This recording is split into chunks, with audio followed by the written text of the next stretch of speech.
Taigi sveiki visi, jeigu įsijungit šitą video, tai spėju, kad ieškot savo pirmos gitaros. Ir pasirinkimą norėt padaryti teisingai. Mūsų praeitame video kalbėjau apie 4/4 klasikinės gitaras. Tai yra populiariausias gitarų dydis, kadangi jisai tinka asmenims, kurių ūgis yra nuo 1,50 m ir be ribų. Bet jeigu jūs esat žemesnio ūgio, 4/4 gitaros jums netiks. Jos bus paprasčiausiai per didelės. Ir būtent todėl visos klasikinės gitaros yra skirstomas pagal dydžius, kurie yra parenkami pagal tam tikrą ūgį. Egzistuoja 3 populiariausi klasikinių gitarų dydžiai. Pirmas dydis tai būtų 1/2. Tokio dydžio gitaros geriausiai tiktų asmenims, kurių ūgis yra nuo 1,25 m iki 1,35 m. Sekantis gitarų dydis tai bus 3/4 gitaros. Šios gitaros idealiai tiks asmenims, kurių ūgis yra nuo 1,35 m ir iki 1,50 m. Na ir toliau, kaip jau ir kalbėjau, eina populiariausias bei einamiausias gitarų dydis, o būtent 4/4 dydis, kuris tinka asmenims nuo 1,50 m ir jau be ribų. Ir šioje vietoje absoliučiai natūraliai iškyla klausimas, kodėlgi ant tiek svarbu yra pasirinkti tinkamą dydžio gitarą. O taip yra todėl, kad neteisingai pasirinktas instrumentas tiesiog trukdys jūsų mokymosi procesui. Pavyzdžiui, galite įsivaizduoti tokią situaciją, kad asmuo maždaug 1,75 cm ūgio pasirinks savo 1/2 gitarą. Tos gitaros grifas bus per siauras, per trumpas, atstumas tarp stygų bus per mažas, gitaros korpusas bus tiesiog mažytis ir visi šitie faktoriai tiesiog neleis jums išmokti teisingos gitaros laikysenos, teisingos rankų padėties ant gitaros bei teisingos garso išgavimo technikos. Ir atvirkščiai galite įsivaizduoti, kad asmuo 1,30 m ūgio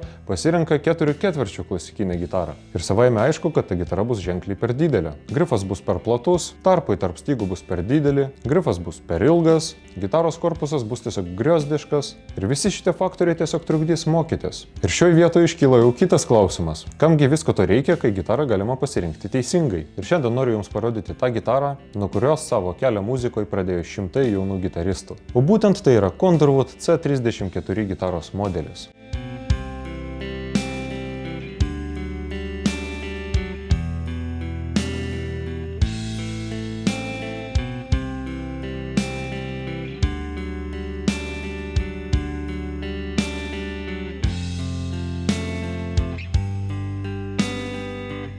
Kaip jau galėjote suprasti, gitaros pavadinime slypi jos svarbiausi aspektai. C raidė jums parodo, kad tai yra klasikinė gitara, o skaičiai 3 bei 4 reiškia, kad ši gitara yra 3/4 dydžio. Šios gitaros stygos, kaip ir priklauso visom klasikiniam gitarom, yra gaminamos iš nailono. Jos kaip taisyklė yra pakankamai minkštos, taigi visiems pradedantiesiems jas užspaust bus tikrai labai lengva. Taip pat, kas yra būdinga mažesniam gitarom, tai yra trumpesnė menzūra.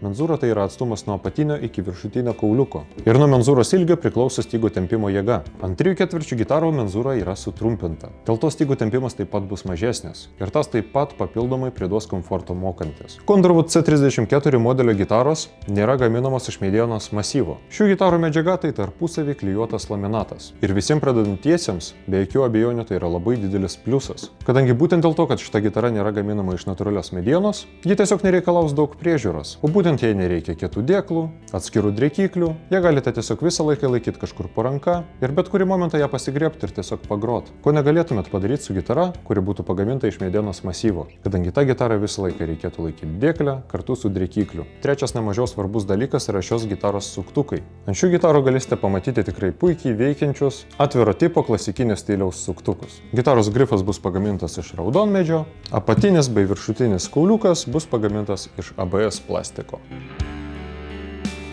Nors anksčiau sakiau, kad Condorwood C34 modelio gitaros nereikalauja per daug priežiūros, tai dar nereiškia to, kad apie tą priežiūrą galima pamiršti visai. Yra tam tikri dalykai, kurių reikalauja bet kokio tipo gitaros. Tai gali būti klasikinė, akustinė, elektrinė ar net bosinė gitara ir jos visos vienodai reikalauja tų pačių dalykų. Pirmas dalykas yra stygų keitimas. Bet kokios gitaros stygas reikėtų keisti minimum 1 kartą į 6 mėnesius, o geriau ir dažniau, kadangi absoliučiai visos stygos su laiku koroduoja. Dėl to pradeda nederėt bei gadina jūsų gitaros skirsnius. Antras dalykas yra grifo išlinkimo reguliavimas. Absoliučiai visos Condorwood gitaros turi grifo ankerį. Tiem, kas nežino, grifo ankeris tai yra metalinis strypas įstatytas į gitaros grifą, tam, kad būtų galima reguliuoti grifo išlinkimą. Su laiku dėl temperatūrų bei drėgmės pokyčių, grifo ankeris išlinksta į vieną ar į kitą pusę. Ir jeigu to nestebėsit ir grifo ankeris išlinks į vieną ar į kitą pusę per stipriai, tai ilgainiui gali deformuoti jūsų grifo medieną. Taigi, jeigu su to pavėluosit, grifas gali tiesiog išsikraipyti. Ir trečias bazinis dalykas yra grifo pirštlentės impregnavimas. Bet kokių gitarų pirštlentės, kurios yra pagamintos iš tamsios medienos, karts nuo karto reikia impregnuoti.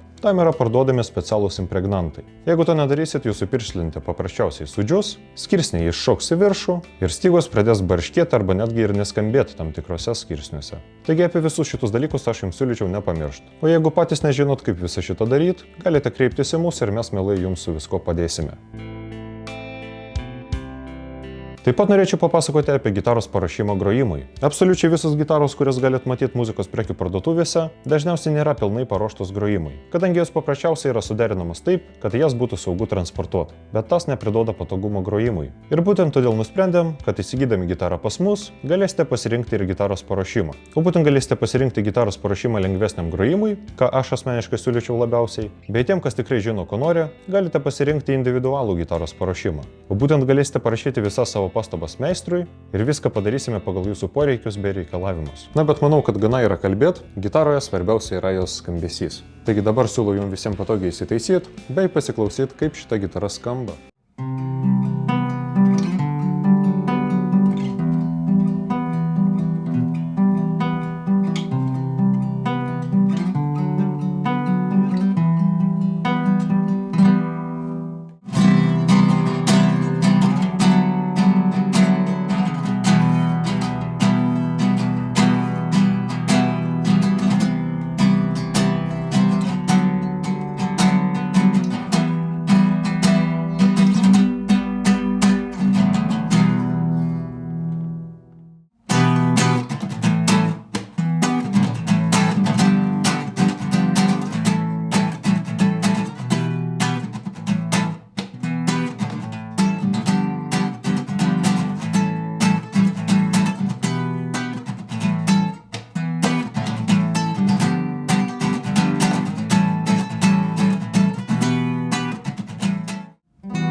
Taigi apibendrinant Condorwood C34 modelis, tai tas pasirinkimas, apie kurį tiesiog nereikės per daug galvoti. Įsigiję šitą gitarą galėsite ją tiesiog pasiimti ir pradėti mokytis, negalvodami apie nereikalingus dalykus. O jeigu šitas video buvo jums naudingas ir patiko, tai būsiu labai jums dėkingas, jeigu šitą video palaikinsit bei mus pafollowinsit. Iki pasimatymo!